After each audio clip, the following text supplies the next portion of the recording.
Hey everybody, welcome to Movie Master, where we rank, review, and talk about movies, TV shows, and games. But you know what I mean. You know the line already, so yeah. Today we're going to talk about top 5 Transformers Studio Series I want to see made. So, as you guys know, I have done a video on Transformers. I've also done several other videos covering topics of Transformers. I even plan to release a video covering my Transformers speech from 2020. For those of some of my subscribers I actually did go to school with, I do go to school with currently, were there for my speech last year and actually witnessed it. It was a very long speech, so the video format will be even longer. Now, the Transformers Studio Series line is a Generations line which decides to cover the live action movies. If you do ever get a toy, they're about like $50 here in New Zealand, and they're about $30 in America, 30 to $40 in America, and if it's a liter, it's 50 to 60. Here it's 50 to 60 in New Zealand. It's 30 on a basic. It's 30 or 40 for a deluxe class. It's 50, 40 to 50 for Voyager, and it's about 50, 60 to 100 for a liter. If you get any Studio Series box, here's what it looks like. This is basically what the box will look like. It'll have a Takara Tomy logo right over here, and a Autobot logo saying Generations, as this is part of the Generations toy line. And then it will say Transformers written in big red text across the box, because this is the Generations line, and it would say Hasbro and ages 8 and up. This is a partnership between Hasbro and Takara Tomy, the two creators of Transformers. And obviously it would say Studio Series over here, and it would say what movie this character is from. So for example, this is Topspin, Autobot Topspin from Transformers Dark of the Moon, and it would have the number they are. So I also own the number 1 Bumblebee, so it would have number 1, and so yeah, and it would have the movies featured in. For example, Topspin is featured from Dark of the Moon, the third installment in the movies, and the one I own of Bumblebee is from the very first 2007 film. And so yeah, on the front of the box you have a box drop even that has a background from what scene they were in, which a lot of Transformers have. On the side, you have a Autobot symbol and a CGI rendering of the character, a wide-out shot from them, which other side. So yeah, and it has a Generations one. And then on the other side, you have number 60, the number they are, which in this one is 63. Then you have the Studio Series logo on the side. And then after that, you have a big zoom in shot of them and a amount of what they are. This one says Deluxe Classy, Deluxe Class, Classy Deluxe. So yeah, it says Classy Deluxe, Deluxe Classy, Classy Deluxe. So yeah, on the back of your box, you have the words that say big screen inspired scale detail backdrop. And it would say in the different languages about 4 different languages, and have the movies featured in this case Dark of the Moon, and have Autobot Topspin, the name of the Transformer, the Autobot symbol here. This is in every figure for some reason. And then it will have, if it's an officially vehicle licensed vehicle like Mustang, like Barricade, the Transformers Studio Series Barricade, which is a officially licensed figure, it would have NASCAR here, and it says, yeah, it says parents and then parents in several different languages, and then a QR scan and all that here. And it has a number of steps it takes to transform it, and a backdrop, and some other reading and jabber. And the description, short bio that says, Topspin and the Wreckers turn Decepticons into scrap. And it says Robust and the Wreckers, or, yeah. I do own the figure. He is sitting in my collection, so yeah. And on the bottom, you have a bunch of names and BS and all that. And on the top, you have a little window on the top with the movie they're featured in, the little tag that they're held by. And if you do open it, all you get is a backdrop. On the back, there's nothing, obviously. On the side, there's that Autobot symbol that's supposed to be here. And it has Transformers written in big red texture.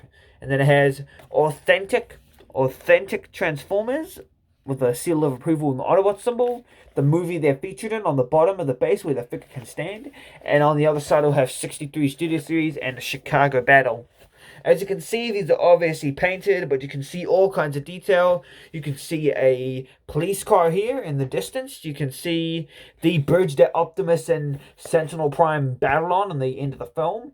But yeah, basically every box from the Studio Series is like this, just with a different figure. It has a different photo here. It has a different photo here, and it's a different number, and it has a different movie name. Either that or they're from the same movie. Has a different movie title up here. Has a different name over here. Has a different picture over here and number. Has a different picture over here. And has a different picture over here and description and everything on the back.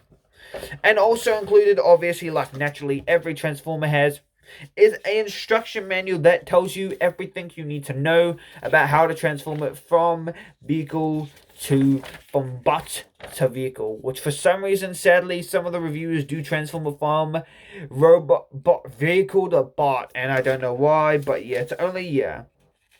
But yeah, overall, yeah, this is a cool thing to watch, and there's even some paper about some jabber in different languages that you sometimes get with some of them. Overall, yeah, that's basically what you get with these figures, and yeah, it's bigger depending on who the figure is actually, so yeah, I own several of them. I own the Bumblebee figure, I own the Studio Series #1 Bumblebee, Ratchet, Stinger, Crowbar, Starscream, Optimus Prime, the original version, the #5 version. I own Lockdown, #11 Lockdown. I own #63, #63 Topspin, #57 Bumblebee, and many, many more. I plan to collect the whole collection. It'll take a long time, and I may collect the 86 line, depending. I'm not really a big one to collect the 86 toy line, but yeah. But nonetheless, these will be top 5 figures I want to see. These are the really ones I want to see. I will be making 2 videos where I discuss the top 10, 15, and 20 I actually want to see in figures, or 16. I tried counting it up. It's only led to 16. So yeah. Overall, yeah. So these are the top 5 figures I want to see made into Studio Series characters. Now, tell me who's your favorite one in the comments below, and who do you want to see made into a Transformer figure? So yeah. Okay, let's start it off. At #5 is Hatchet. Now, we've already gone as 2 other Dreadbots, that being Crowbar and Crankcase. One of them I own, the other one I have yet to own. I've seen them in one toy store, but I was never able to buy him. Now, Crankcase is just an embarrassment, and I hope I hope Hatchet is actually a good figure. The last Hatchet was extremely disappointing, and I don't know why some people even liked him, because he was ugly looking, and he had an inaccurate vehicle mode. He transformed into a jet, which is the most inaccurate vehicle mode. He does not transform into a jet in the film at all, and it made me question why bothering to try and get it right if you don't. So yeah, I kind of wish they got it right with his vehicle mode. So yeah, just make the bot but with a different vehicle mode. But I liked his design. It was unique. When I was a kid, I never actually really liked the Dreads as a kid. I thought they were creepy looking, but they were unique designs nonetheless, and they were cool looking. So yeah, nonetheless, yeah, I just hope we get a figure of this, but an accurate version and not a really just knockoff version that being Crankcase, the actual one we got for the actual Crankcase we got just being a gold detailed version of him. So yeah. If you don't want to, so yeah, if you want, hopefully they'll make this. And #4 is the Skids and Mudflap Ice Cream Truck. Now, seeing as how when they like to introduce very popular characters, they'll not very popular ones, they'll introduce them in different vehicle modes. A lot of Transformers, especially Bumblebee, has had his fair share of different vehicle modes. Bumblebee had a 70s Camaro, then a concept Chevrolet Camaro, then had a modified version of it in the second movie, and had another modified version of it in the third movie, and then had a black and yellow 1960s Camaro, and they had a 2014 Camaro, then had an updated version of it, and then had a Volkswagen, and then had a 70s Camaro again. So he had an off-road Jeep for a bit. So he's had many different vehicle modes over the past 6 movies. So yeah. And he's even had one in World War II. So yeah. But yeah, it would be nice to see Skids and Mudflap, and it'd likely be the ice cream truck for him. I just put them on here because I liked the characters. Unlike a lot of people, I actually liked them, and I would love to see how they can get those 2 merged together. Obviously, there would not be a separate pack; there'll be a 2-pack, and they'll have to connect to each other as an ice cream truck. So it would be fun to see how they can do that, and yeah. And I'd love to see their Dark of the Moon and Revenge of the Fallen selves. So yeah, in later toys. #3, oh yeah, and plus before that we get to #3, if they do a Skids and Mudflap ice cream truck, they can use the molds but just change them up a bit to make them transform into their own separate cars. Number 3 is Galvatron. Galvatron is number 1. The reason I want one of these is I never owned one. Number 2, he looked insanely cool. He looked like a updated version of his original first movie self. And he was a very undermining character, and he was apparently a villain, even though he was not at all the villain of the movie. It was far from him. And this was one of the repeat movies where he was again not the main antagonist. So yeah.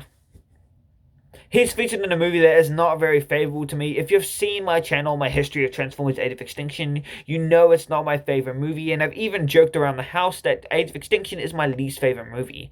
I've joked about many things, many terms that a lot of people who like the movie probably do not even want to know. So if you're a fan of Age of Extinction, I recommend you don't want to comment, ask about why or what I said about the movie. It's better just to leave that in my personal space, because I'm there being personal. There. But Galvatron was cool nonetheless, and he unfortunately was made in the Age of Extinction toy line, which is, in my opinion, the worst toy line out of the 6 movies that came out besides Bumblebee. Bumblebee, there's a reason why I actually put it like that. Well, one reason is it was terrible in my opinion. All of them were merely 1-step or 2-step changes. And nothing that sucked is when I was a kid, I really wanted I needed a simple transformer to transform, and I couldn't do that.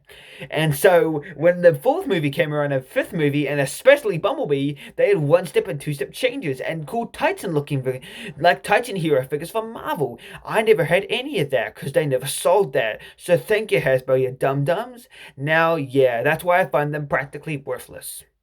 Now, yes, there can be new kids that can play with these things, but in my opinion, now that most of the demographic from Transformers are now older kids, including fans of Bumblebee, there's no point to even have 1-step or 2-step changes.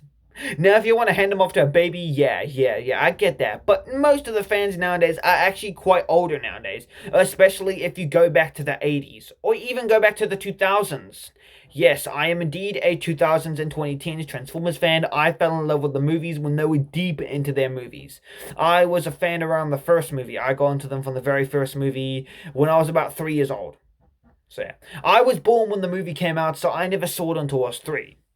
I did see it when I was little. My mum would watch movies and put me on the lap, and I'd watch them with her. But the first time I actually remember taking and watching them was when I was 3. And I even took out my toys and played around with them and never owned any Transformers toys. I also saw the second one, and then I saw Transformers Prime on TV, which I thought was awesome. And then I saw the 3rd movie, then I saw Transformers Animated, then Robots in the Skies, then unfortunately I had to watch Age of Extinction, and I was super disappointed.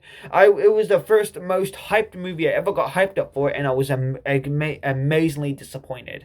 I got excitedly hyped for Transformers 4 when they announced it was coming, because not only were the first 2 movies great in my opinion, the first one being amazingly well good, the second one being really good, the third one being good, but sadly having no Carly, and I wanted a better movie.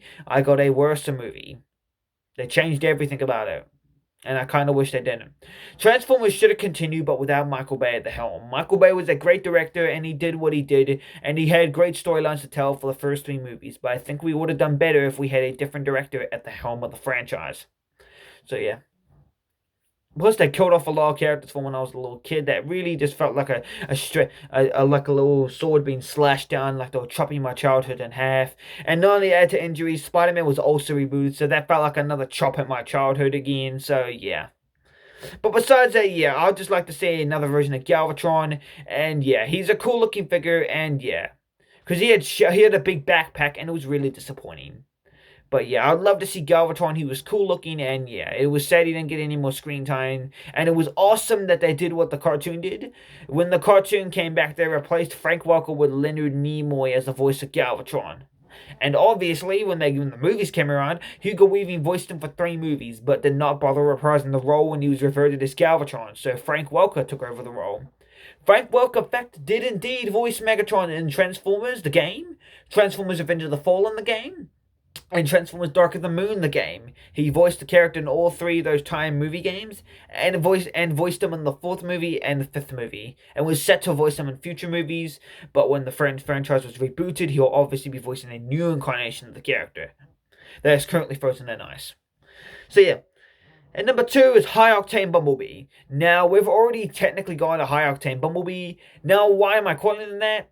If you guys have followed the movies in Transformers 4 Age of Extinction, the humans turned against the Autobots, so they had to go into hiding. Optimus takes the form of a flat-nosed truck, a rusty flat-nosed truck, and Bumblebee takes the form of a black and yellow Camaro, specifically a 1960s, a 1969 Chevrolet Camaro, a 1969 Chevrolet Camaro, black and yellow design.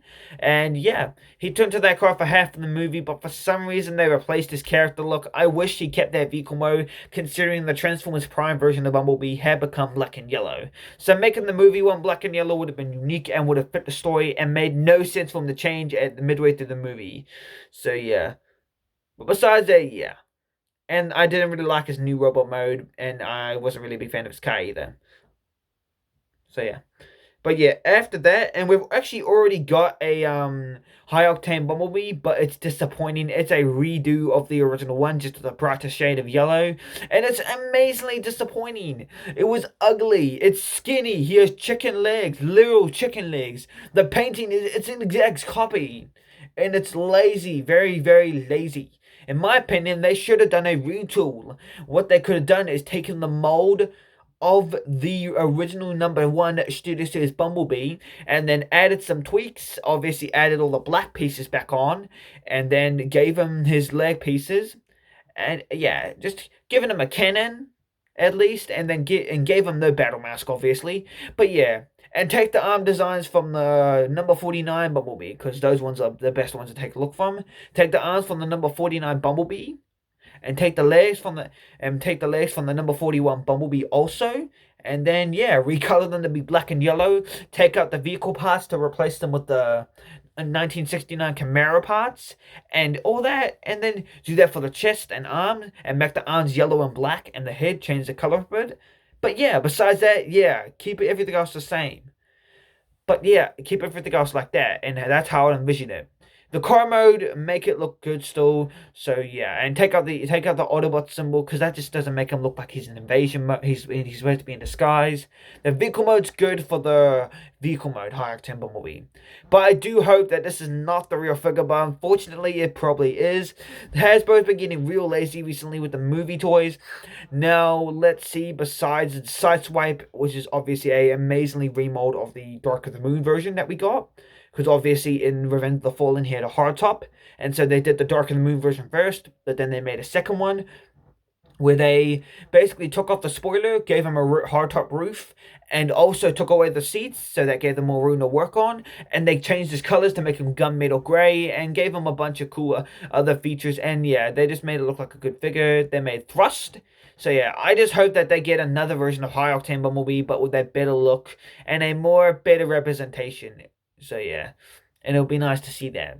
The Buzzworthy Bumblebee line is completely worthless in my opinion. It has nothing new to offer. All it does is take take figures from the Studio Series line in question, and re-release them as part of the Buzzworthy Bumblebee line. Whatever the hell that gibberish is supposed to mean. Apparently, each one of them, they keep the same number. Basically, it's worthless. The figures they've released the number one version, which you can just buy literally as part of its own set. The number 27 version, which is there's a retool of the Bumblebee figure I own. There's a Studio Series Bumblebee I own, and they retooled it to make it look with rust and all that, and put a pin through the backpack. Because of those who own the figure, it doesn't have a pin, so they gave it a pin.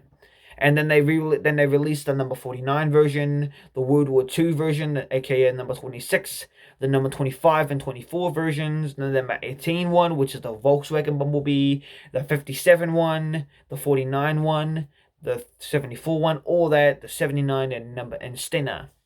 Overall, High Octane Bumblebee, the one from the Studio Series one, and is disappointing. When they released it as part of the original line of figures, they had the best of what they could do. They did the best they could do. What technology they had at them at the time. But now that it's been updated, it's been 7 years, I wish they did a retool. And it was and like I said, the overall big lineup of Age of Extinction figures was a major letdown from the Dark of the Moon toy line that was so amazingly great. But yeah, besides that, yeah, hopefully they do retool this. Speaking of Dark of the Moon, number one is Ironhide, the Dark of the Moon edition. Now, a lot of people, Ironhide is a fan favorite character from the movie, especially for original trilogy fans. Now, if you wonder what I mean by that term, original trilogy fans are fans of the first three Transformers movies. As many of people who watch the movies, if you've watched throughout the entire five movies, like I have, you notice that between the third and fourth movie, it changes quite a lot. The fourth movie changes in tone, in characters, and in looks for all the Transformers. The Transformers become more humanoid, and yeah. Which is why I believe that I did dislike the night version even more, even though it's a sleek and cool robot mode and vehicle mode. Due to the complexity and we don't see any vehicle mode parts, we don't know where anything goes, that, and well, yeah, it's an impossible looking design. So the toy designers can't even match it up and make good figures. That's why I believed from Age of Extinction to now, Age of Extinction until the Studio Series and War for Cybertron toy line, we haven't gotten any good figures. Because yeah. But the original trilogy figures were easy designs to try and mark off. Especially Ironhide, who was not especially Ironhide, but Ironhide was one of the original trilogy characters. He sadly died at the hands of Sentinel Prime by the Rust Cannon. He did, however, have two guns, because his cannons fell off in the second movie. So luckily, this will be a reason for Hasbro to be able to redesign Ironhide with guns. And now there's already a DNA design, but no offense to DNA design, and I really want to get some of the DNA design kits, like the one upgrade kit for, I want to get the DNA design upgrade kit for the Jetfire, the Jetpower Optimus Prime mode. I really want to get the upgrade kit for Devastator 2, Devastator also, and along the other ones for, who else do I want to get the upgrade kits for? So Jetfire and Optimus Prime.